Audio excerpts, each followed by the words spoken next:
তাহলে এই যে থাইলাকয়েডের যে চাকতিগুলো দেখলাম, এই থাইলাকয়েডের চাকতি, এখানে যে থাইলাকয়েডের চাকতি, গ্রানাম এগুলো মিলিত হয়ে নিয়ে তৈরি করছে। তাহলে এই একটাকে আমি বলছি হচ্ছে গ্রানাম। আর এরা যখন অনেকগুলো, একটা গ্রানাম একটা গ্রানাম এখানে আছে, এরা সবকটা মিলিত হয়ে নিয়ে তৈরি করছে গ্রানা। ঠিক আছে? তাহলে গ্রানা হচ্ছে অনেকগুলো গ্রানামের সমন্বয়ে গঠিত, অনেকগুলো গ্রানাম একসঙ্গে মিলিত হয়ে গ্রানা তৈরি করেছে।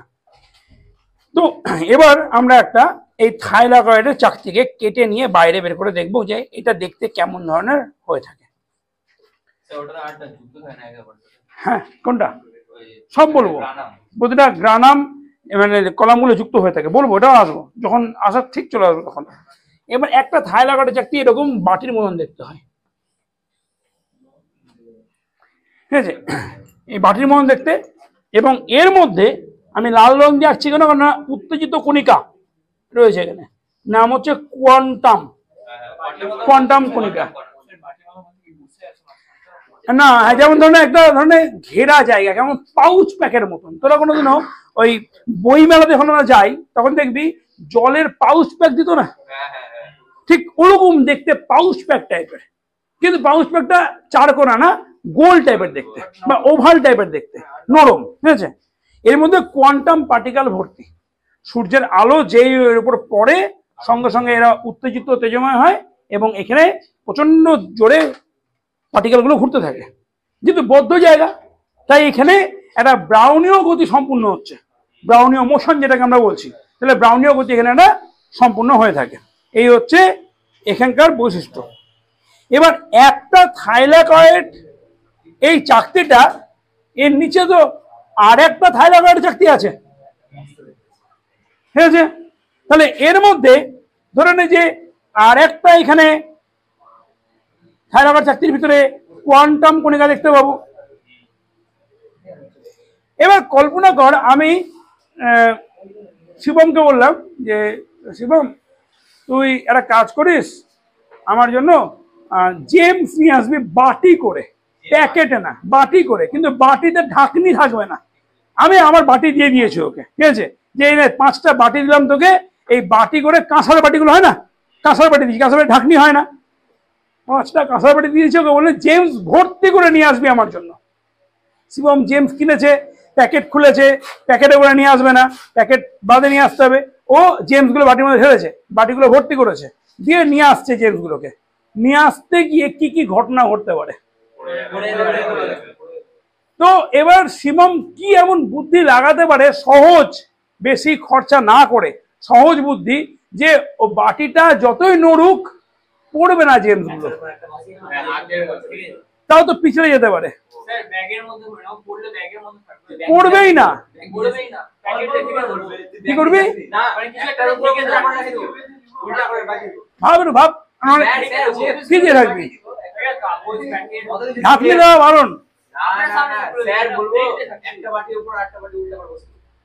তাও তো পড়ে যাবে, বাড়িটা তুলতে যাবে, আমাকে যখন দিতে যাবি তখন।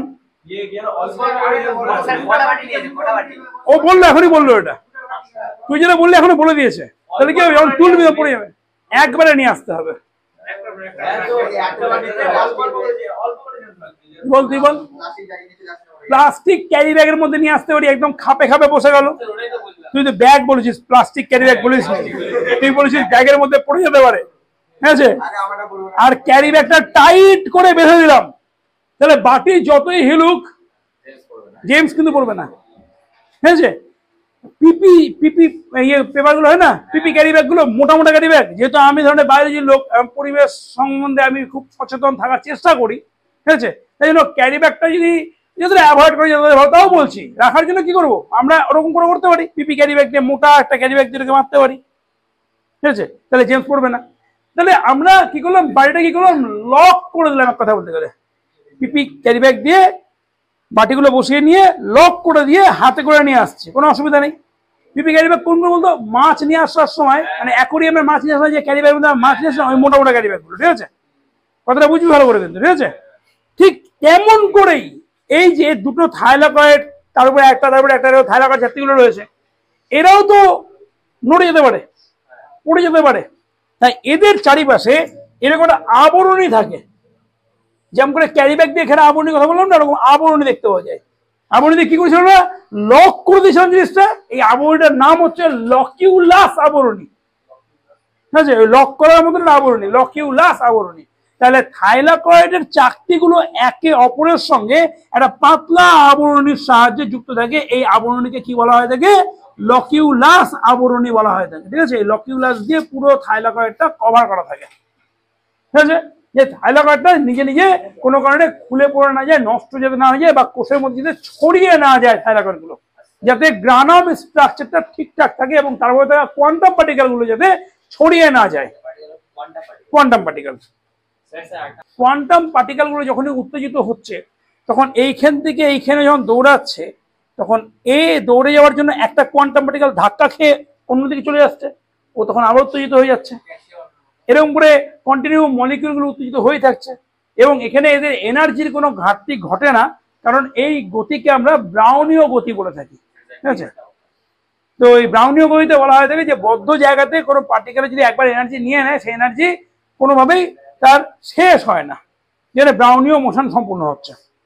এই যে এইভাবে এই যে ঘূর্ণন, এই ঘূর্ণনগুলোর একটা নাম দেওয়া হয় কোয়ান্টাম পার্টিকেল। এই যে যখন ধরেন এই থাইলাকয়েডের যে চাকতিটা রয়েছে, এই চাকতিটার মধ্যে এই কোয়ান্টাম পার্টিকেলগুলো যখন অবিরাম গতিতে ঘুরছে, প্রচন্ড জোরে ঘুরছে, এখানে দৌড়াদৌড়ি করছে, তখন যে মোশনটা তৈরি করে তাকে অ্যান্টেনা কমপ্লেক্স রিয়াকশন বলা হয়ে থাকে।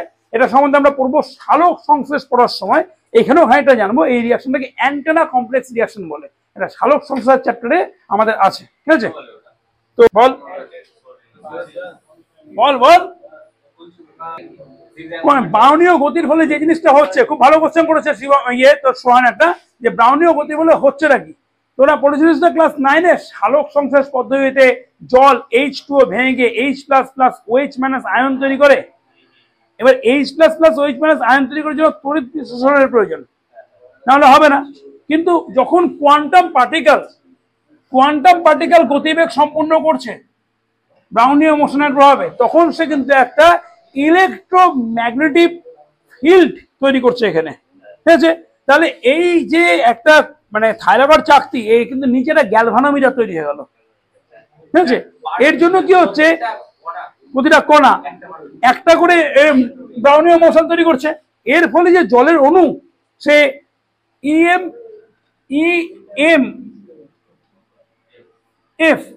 ফিল্ড, ইলেকট্রোম্যাগনেটিক ফিল্ডের জন্য কি হচ্ছে, ভেঙে যাচ্ছে। ঠিক আছে, এই EM ফিল্ডের জন্য এর সঙ্গে সঙ্গে ভেঙে গিয়ে তৈরি করছে H++OH- আয়ন। যদি এই ব্রাউনীয় মোশনটা না হতো, তাহলে এই EM ফিল্ড কিন্তু তৈরি হতো না, জলের অণু ভাঙতো না। তাহলে এটা সালোক সংশ্লেষে কেন, একমাত্র সালোক সংশ্লেষে তোর এই ক্লোরোপ্লাস্টিড গুরুত্বপূর্ণ ভূমিকা পালন করে, এর মধ্যেই থাকে সেই থাইলাকয়েডের চাকতি, এবং এই থাইলাকয়েড চাকতির মধ্যে থাকে হচ্ছে কোয়ান্টাম পার্টিকেল। আর কোয়ান্টাম পার্টিকেল EM ফিল্ড তৈরি করতে পারে, আর EM ফিল্ড তৈরি করতে মানে এরা নিজেরা একটা গ্যালভানোমিটারের মতন কাজ করবে। ন্যাচারালি কি করবে, জলের যে মলিকিউল ওকে ভেঙে দেবে, ভেঙে দিয়ে H+OH- আয়ন তৈরি করবে। একদম সিম্পল ব্যাপার, কিন্তু কোনো জটিলতা নাই এর মধ্যে, একদম সিম্পল ব্যাপার। এই ব্যাপারটা বুঝতে পারলি কি হচ্ছে এটা গল্পটা। তাহলে এই হচ্ছে কোয়ান্টাম পার্টিকেল গুলোর কাজ। থাইলাকয়েডের মধ্যে থাইলাকয়েড গুলো মিলিত তৈরি হচ্ছে গ্রানাম গুলো মিলিত তৈরি হয় গ্রানা। খুব ভালো কথা।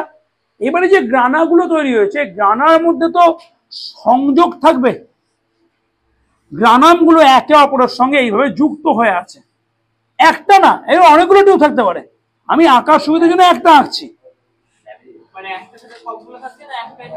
অনেকগুলো যে যার সঙ্গে কেন যুক্ত নাও হতে পারে, বাইরে বেরিয়ে আছে, এরকম হতে পারে। তো এই যে যুক্ত হয়ে আছে এইগুলোকে আমরা বলছি হচ্ছে স্ট্রোমা ল্যামেলি। বল ওম বল, তুই বলছিলিস? আচ্ছা এদিকে দেখা। তাহলে এগুলোকে কি বলছি আমরা, এগুলো বলছি স্ট্রোমা ল্যামেলি। বুঝতে পারছিস তোরা পিছনে যারা আছিস, বুঝতে পারছিস তো? এদেরকে স্ট্রোমা ল্যামেলি, সংযোগ যারা করে আছে। আর যারা সংযোগ করে নাই, বাইরের দিকে বেরিয়ে একদম গ্রানা থেকে স্টোমার দিকে মুক্ত হয়ে গেছে, তাদেরকে বলছি গ্রানা ল্যামেলি। এবার তোর মনে প্রশ্ন আসতেই পারে যে গ্রানা থেকে গ্রানাতে যাচ্ছে, এর নাম স্টোমা ল্যামেলি, আর গ্রানা থেকে বেরিয়ে স্টোমা হলে এর নাম গ্রানা ল্যামেলি। এরকম ধরনের উল্টাপাল্টা নাম কেন? গ্রানা থেকে গ্রানাতে যাচ্ছে, ঠিক কথা, ভালো কথা, কিন্তু এ স্টোমার মধ্যে আছে, তাই জন্য এর নাম স্টোমা ল্যামেলি। ঠিক আছে, যেহেতু গ্রানান থেকে বেরিয়েছে কিন্তু যুক্ত হয়নি, স্টোমাতে আটকে থেকে গেছে, তাই জন্য গ্রানার থেকে বেরানো ল্যামেলি কারণ যুক্ত হয়নি, তাই জন্য এর নাম হচ্ছে গ্রানা ল্যামেলি। মানে এই কারণে যুক্ত হতে পারেনি। গ্রানা থেকে বেরিয়েছে কিন্তু অপর গ্রানাতে গিয়ে যুক্ত হয়নি বা থাইলাকটে গিয়ে যুক্ত হয়নি, তখন এর নাম গ্রানা ল্যামেলি। আর গ্রানা থেকে গ্রানা মানে গ্রানাম থেকে গ্রানামে যখন গেছে, মানে থাইলাকটে যখন একটা ল্যামেলি গেছে, তখন এর নাম হচ্ছে স্টোমা ল্যামেলি, কারণ স্টোমার উপর দিয়ে গেছে, তাই জন্য এর নাম স্টোমা ল্যামেলি।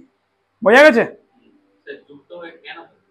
হ্যাঁ, খুব ভালো কোশ্চেন, যুক্ত হয়ে কেন থাকে। ঠিক আছে, কি সংযোগ করে কি করবে? দুজন উত্তর ঠিকঠাক বলছিলিস, তুই প্রথমে বল কি বলছিলিস? এনার্জি, কেমন এনার্জি, কিসের এনার্জি? দেখ কত সুন্দর বললো অ্যান্সারটা। তুই কি বলছিলিস? ও ঘুরিয়ে ওটাই বলছিল। তাহলে মানে দুজন একটু মাথা খাটিয়ে নিজের উত্তরটা বের করলো যে যদি সংযোগ থাকে তাহলে একটাই উপায় হবে, সেটা হচ্ছে যদি কোনো এর মধ্যে ঘাটতি ঘটে গেল, কিছু হতেই পারে, কারণ মেকানিক্যাল প্রসেস তো এটা, ঘাটতি ঘটলো এখান থেকে সাপ্লাই করে দিল জিনিসটা, যদি এখানে কাজ বন্ধ না হয়। ও বললো কাজ, আর এ বললো হচ্ছে এনার্জি ট্রান্সপোর্ট, একদম ঠিকঠাক। এই কারণের জন্য, বুঝতে পেরেছিস তাহলে সংযোগ থাকা কেন প্রয়োজন? এবার তুই বলতে পারিস তাহলে বুঝলাম স্টোমা ল্যামেলি যেটা হচ্ছে সেটা তো নয় ব্যালেন্স, গ্রানা ল্যামেলির কি প্রয়োজন পড়লো?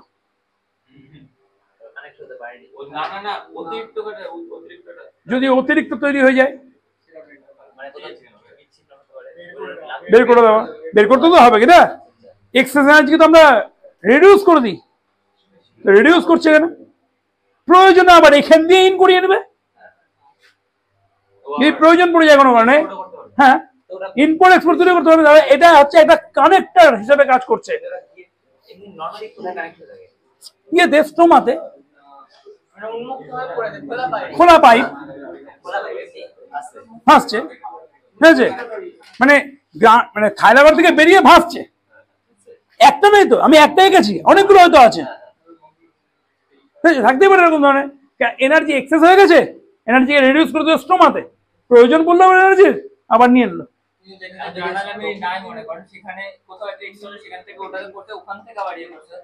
সময় তো লাগবে, প্রসেস লং হোক কিন্তু জিনিসটা তো অ্যাপ্রোপ্রিয়েট হবে, তাই না? প্রসেসটা লং হোক ওটা কোনো ম্যাটার করছে না। এবার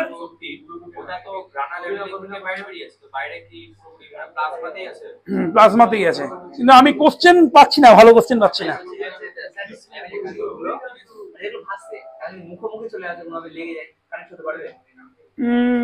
না, হবে না, কানেক্ট হবে না। কানেক্ট হওয়ার জন্য কানেক্টর কোনো একটা, কানেক্ট যেহেতু ওরা হয়ে নাই লাগবে না, যে কোনো জিনিস সেলের মধ্যে কানেক্ট হওয়ার জন্য কিছু প্রোটিন লাগে, ঠিক আছে, সেই প্রোটিনগুলো অনুপস্থিতি আছে এখানে, এটা হবে না। একদিক থেকে আসতে পারে, দুই দিক থেকে আসতে পারে, কোনো নিয়ম নাই, ঠিক আছে। কানেকশনটা তো তৈরি হয়ে গেছে, প্রথম থেকে তৈরি হয়েই আছে, ঠিক আছে। Protein, PLP, protein lipid protein. তাহলে ওই ল্যামেলিগুলোকে মানে তৈরি করা কোষ বিভাজন তো হচ্ছে না, কোষ বিভাজন হচ্ছে না, তাহলে ল্যামেলিগুলো তৈরি হয়ে গেল। ল্যামেলি সাধারণত আমরা প্রথমে শুনেছিলাম যে একমাত্র নিউক্লিয়াস, মাইটোকন্ড্রিয়া আর প্লাস্টিড হচ্ছে সেমি অটোনমাস অর্গান, এরা নিজেদের কোষ সংগঠন নিজেরা তৈরি করে নিতে পারে, এই উপাদানগুলো নিজেরা তৈরি করে নিতে পারছে, ঠিক আছে। এদের মধ্যে থেকে নিজস্ব রাইবোজোম রয়েছে, এই যে নিজস্ব রাইবোজোম দানা, গ্র্যানিউলার প্রোটিন, রাইবোজোম বলতে পারি, নিজস্ব রাইবোজোম, ঠিক আছে, রাইবোজোম রয়েছে নিজস্ব, ঠিক আছে, তার নিজস্ব রাইবোজোম দিয়ে প্রোটিন তৈরি করে নিতে পারবে। তাহলে খুব একটা, আমি কোশ্চেন পেলাম না, তোরা অনেক কিছু জিজ্ঞাসা করলি, অনেক কিছু করলি, আমি ভালো কোশ্চেন একটা পেলাম না, একটা ভালো কোশ্চেন করা এখান থেকে উচিত ছিল তোদের। আমি তো তোরা যখন করলি না, আমি তোদেরকে বলি, ঠিক আছে, যে কোয়ান্টাম পার্টিকেল বাইরে থেকে বেরোচ্ছে, এটা বললি, কোয়ান্টাম পার্টিকেল বেরোচ্ছে স্টোমাতে, কোথায় যাচ্ছে? স্টোমাতে। তাহলে কোয়ান্টাম পার্টিকেল কি স্টোমার মধ্যে সূর্যালোকে নিয়ে ব্রাউনিও মোশন বা অ্যান্টেনা কমপ্লেক্স রিঅ্যাকশন করবে না?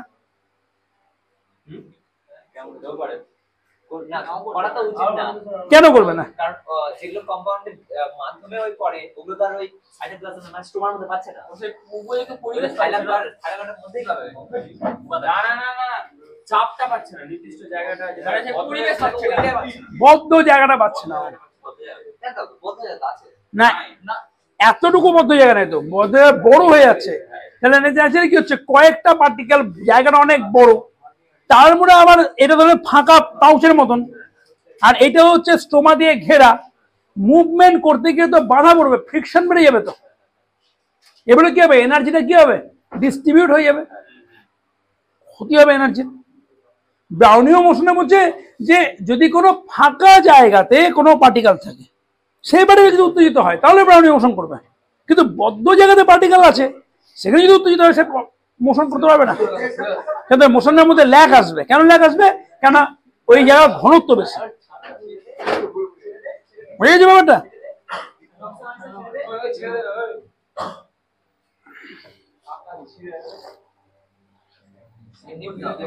তাই জলের মধ্যে যে ব্রাউনীয় মোশন পাবো, তেলের মধ্যে ব্রাউনীয় মোশন কমে যাবে, ঠিক আছে? আবার জেলির মধ্যে ব্রাউনীয় মোশন আরো কমে যাবে, ঠিক আছে? ব্রাউনীয় মোশন থাকছে, কিন্তু তার ঘনত্বের সঙ্গে পরিবর্তন সংসার ব্রাউনীয় মোশন কি হচ্ছে, পাল্টে যাচ্ছে। তাই জন্য যখনই এই থাইলাকয়েড চাকতি থেকে বেরোনো কোয়ান্টাম গুলো এই স্টোমাতে আসবে, ওর ব্রাউনীয় মোশন থাইলাকয়েড চাকতিতে যে পরিমাণ ব্রাউনীয় মোশন ছিল সেই পরিমাণ কিন্তু থাকবে না। কথা বুঝে গেছে? এদিকে শিবম কথা বলছিস, এদিকে টাকা তো বুঝতে পারলি? এর আগে তোরা বুঝেছিস? প্রতিটা কথা শুনতে পেয়েছিস তো ঠিক মতন? কোনো অসুবিধা নেই তো? ঠিক আছে, নেক্সট টপিকে গাই। তা হতে গেলে এই গেল হচ্ছে আমাদের পুরো একটা গল্প, যেটা আমাদের এই প্লাস্টিকের সঙ্গে যুক্ত। প্লাস্টিক আমাদের দ্বি একক পর্দাবৃত কোষীয় অঙ্গাণু। এ মূলত খাদ্য তৈরিতে অর্থাৎ খালক সংশ্লেষ পদ্ধতিতে গুরুত্বপূর্ণ ভূমিকা পালন করে। কেমন করে করে? হ্যাঁ বল। আমরা দেখছিলাম যে যেগুলো কোষীয় অঙ্গাণু খুব প্রয়োজন কাজে, যেগুলো কাজে কোষ বাঁচবেই না, তাদের ক্ষেত্রে পর্দা থাকে না। কিন্তু এর তো কোষ বাঁচতে পারবে না। কিন্তু যদি দেখ এই পর্দাটা না থাকতো তাহলে ব্রাউনীয় মোশন ঠিক মতন সম্পূর্ণ হতো না। দ্বিএকক পর্দা যদি একে বাইরে কিছু বের করতে হতো, যদি একে বাইরে বের করতো তাহলে দ্বিএকক পর্দা থাকতো না।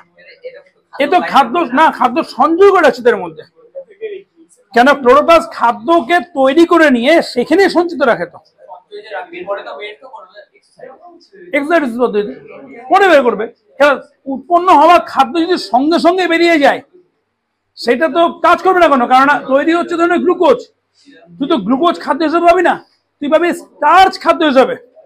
তো গ্লুকোজকে তো স্টার্চে কনভার্ট করতে হবে। তো গ্লুকোজ যখন স্টার্চে কনভার্ট হবে তার জন্য সময় লাগবে। তো গ্লুকোজ তৈরি যদি সঙ্গে সঙ্গে পর্দাবিহীন অবস্থায় বেরিয়ে যায় তাহলে স্টার্চ কখন হবে? তাহলে পর্দাতে কি করতে হবে? ঘিরে রাখতে হবে। কোনো তালার ব্যবহার নাই, কারণ তাড়াহুড়া করলে এখানে খাদ্য ঠিকমতো তৈরি হবে না। গ্লুকোজ থেকে স্টার্চ তৈরি হবে, সেই স্টার্চকে আমরা খাদ্য হিসেবে গ্রহণ করি। আমি যখনই কোনো খাওয়া পাচ্ছি, ধান, গম, পাট, ভুট্টা যাই খাচ্ছি না কেন, আম, জাম, কাঁঠাল যাই খাচ্ছি না কেন, এটা কিন্তু আমি গ্লুকোজ পাচ্ছি, কিন্তু এটা পলিস্যাকারাইড রূপে, মনোস্যাকারাইড রূপে না। পলিস্যাকারাইড যখনই হচ্ছে তখন সেটা কিন্তু স্টার্চ বা অন্য কোনো পলিস্যাকারাইড ফর্মে আছে, ঠিক আছে? আটা ময়দার মধ্যে স্টার্চ থাকে, তাহলে পলিস্যাকারাইড ফর্মে পাচ্ছি, ঠিক আছে? আমি কিন্তু মনোস্যাকারাইড ফর্মে কোনো খাবারকে খাচ্ছি না, পাচ্ছি না। তাই গাছের ক্ষেত্রে মনোস্যাকারাইড ফর্মে গ্লুকোজ তৈরি হচ্ছে, ওটা পলিস্যাকারাইড ফর্মে যাবে, এই জন্য টাইম লাগবে। তাই এর ক্ষেত্রে পর্দাবৃত হওয়াটা অত্যন্ত প্রয়োজন। খুব ভালো কোশ্চেন করেছে, বুঝতে পেরেছিস?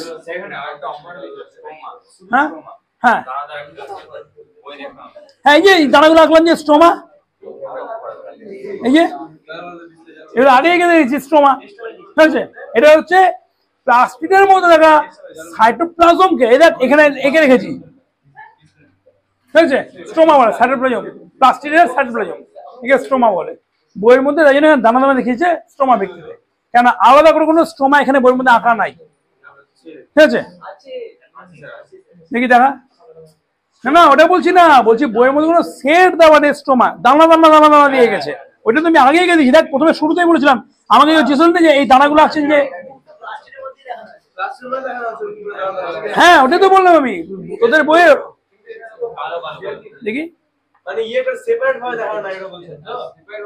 এবার কেন দিয়েছে সেটা কারণ হচ্ছে প্লাস্টিকের যে সাইটোপ্লাজম ঠিক আছে সেই সাইটোপ্লাজম যে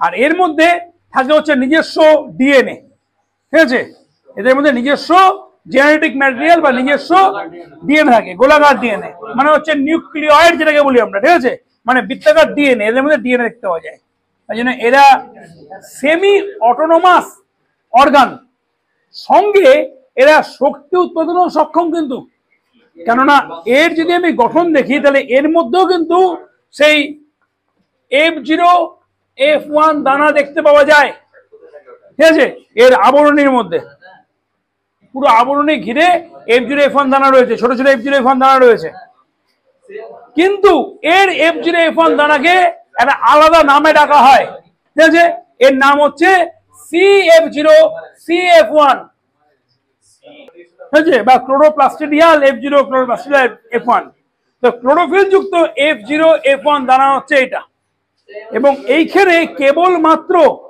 দিনের বেলাতেই ভালো কাজ হয় রাতের বেলা হয় না কেন হয় না কেন দিনের বেলাতে সূর্যের আলো পাচ্ছে H+ আয়ন তৈরি করছে H+OH- আয়ন ভেঙে দিচ্ছে জলকে ভাঙছে এই H+ আয়নকে খানিকটা কাজে লাগাচ্ছে এই শক্তি উৎপাদনের জন্য কিন্তু মাইটোকন্ড্রিয়া এর কাজই তো F0F1 দিয়ে কাজ করা তাই এর মধ্যে সবসময় দিবারাত্রি শক্তি উৎপাদন হচ্ছে আর এর মধ্যে দিনের বেলা শক্তি উৎপাদন হচ্ছে রাতের বেলা সেই সঞ্চিত শক্তিকে কাজে লাগিয়েও কাজ করছে মানে নিজের কোষগুলোকে ঠিক রাখছে সে সময় না তৈরি করছে খাবার না তৈরি করছে কিছু মানে রাতের বেলা তাই জন্য উদ্ভিদ শ্বসন ক্রিয়া সম্পন্ন করে সালোক সংশ্লেষ করে না তাহলে ক্লোরোপ্লাস্টের পরে যদি কোনো প্লাস্টিড হয় তার নাম হচ্ছে ক্রোমোপ্লাস্ট ঠিক আছে ক্রোমোপ্লাস্ট কি ক্রোমোপ্লাস্ট রঙিন প্লাস্টিড ঠিক আছে এগুলো যারা তৈরি করে তাদেরকে আমরা ক্রোমোপ্লাস্ট বলি যেমন লাল রঙের জন্য রেবসিন কমলা রঙের জন্য ক্যারোটিনয়েড খয়েরি বা হলদি রঙের জন্য জ্যান্থোফিল ঠিক আছে এরা এখানে গুরুত্বপূর্ণ ভূমিকা পালন করে থাকে এই প্লাস্টিড গুলো মূলত পাতাবাহার গাছে ফলের বিভিন্ন যে ত্বকের বর্ণের পরিবর্তন হচ্ছে তাতে ফুলের যে বিভিন্ন রংগুলো পাল্টাচ্ছে তাতে ক্রোমোপ্লাস্ট ঠিক আছে ক্রোমোপ্লাস্ট এই সমস্ত প্লাস্টিড দেখতে পাওয়া যাচ্ছে এই যে প্লাস্টিড গুলো রয়েছে এই প্লাস্টিড গুলো খুবই গুরুত্বপূর্ণ প্লাস্টিড এরা এই প্লাস্টিডের কাজ কি মূলত আকর্ষণ তৈরি করানো মানে যে সমস্ত ধরনের পতঙ্গ পরাগ সংযোগ ঘটাতে আসবে তাদেরকে আকৃষ্ট করা ফল বা ফুলকে দেখিয়ে নিয়ে পতঙ্গ পাখি এদেরকে অ্যাট্রাক্ট করা বা ফল তো বুঝলাম ফুল তো বুঝলাম পতঙ্গ আকৃষ্ট ফলকে দেখে নিয়ে ক্রোমোপ্লাস্ট ক্লোরোপ্লাস্ট হয়ে গেছে পরের পার্টটা পড়াচ্ছি ক্রোমোপ্লাস্ট পড়াচ্ছি ঠিক আছে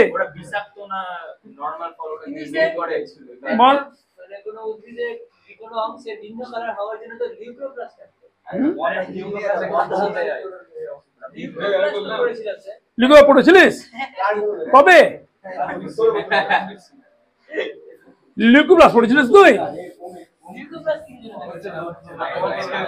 আমার মনে হয় মানে ও পড়েছে ঠিক আছে ও পৃথিবীর বই না মঙ্গল গ্রহে যেটা হয় সেটা পড়েছে মঙ্গল গ্রহে কোনো বইটা ছিল হ্যাঁ সাদা রং হচ্ছে লিউকোপ্লাস্টের জন্য দায়ী ঠিক আছে মনে পড়েছে আমি ভাবলাম যে মঙ্গল গ্রহের মধ্যে কোনো জায়গাতে পড়াশোনা করছিস মঙ্গল গ্রহে হয়তো লিউকোপ্লাস্টের জন্য হয়তো বিভিন্ন কালার হতে পারে ঠিক আছে তো ব্যাপার হচ্ছে যে এই প্লাস্টিডের মধ্যে যেটা ক্রোমোপ্লাস্ট